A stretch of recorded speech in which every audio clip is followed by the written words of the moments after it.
શહેરમાં હાલ ભૂગર્ભ ગટરની કામગીરી ચાલી રહી છે, જેના કારણે વિવિધ મુખ્ય માર્ગો પર ખોદકામ કરવામાં આવ્યું હતું।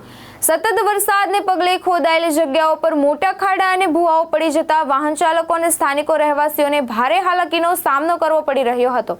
આદર્શ સ્કૂલના મુખ્ય માર્ગ સર્જાયેલા આ સમસ્યાને ધ્યાનમાં રાખી નગરપાલિકા સભ્ય મહેશભાઈ સુવા અને જયેશભાઈ ત્રિવેદીએ તંત્ર અને જીઆઈડીસીના અધિકારીઓ સમક્ષ રજૂઆત કરી હતી।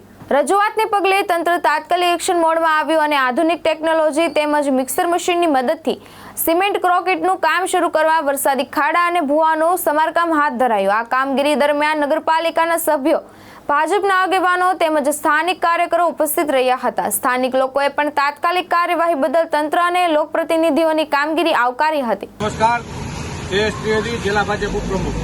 ઉપલેટામાં અતિ ભારે વરસાદના કારણે હમણાં ભૂગર્ભ ગટરના કામમાં પુષ્કળ પ્રમાણમાં ખાડા પડી ગયા હતા, ત્યારે વોર્ડ નંબર 3માં અમારા જાગૃત સદસ્ય, યુવા સદસ્ય મહેશભાઈ સુવાને ખ્યાલ આવતા તાત્કાલિક યુદ્ધના ધોરણે જલારામ ડેરી સામેના ખાંચામાં તાત્કાલિક મશીન બોલાવી અને જે ખાડા પડી ગયા હતા તેમાં સિમેન્ટ કોન્ક્રીટ કરી આપેલ છે।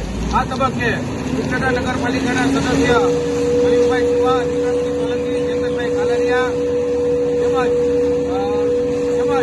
અમારા ગોરસિયાભાઈ જે જિલ્લા ભાજપના હમણાં અમારા તાલુકા ઉપલેટા શહેર ભાજપ ઉપપ્રમુખ આશિષભાઈ સોલંકી અને ઉપલેટા યુવા અગ્રણી અને યુવા મોરચાના કારોબારી સભ્ય મલિકભાઈ વ્યાસ હાજર રહ્યા હતા અને આ મયુરભાઈ વાઘેલા પણ હાજર રહ્યા અને આ તબક્કે રહેવાસીઓ લોકોએ ખૂબ જ સંતોષ અનુભવ્યો હતો અને આભાર વ્યક્ત કર્યો હતો। નીલમ ભોલુ રાઠોડ, દ્રષ્ટિકોણ ન્યૂઝ, ઉપલેટા।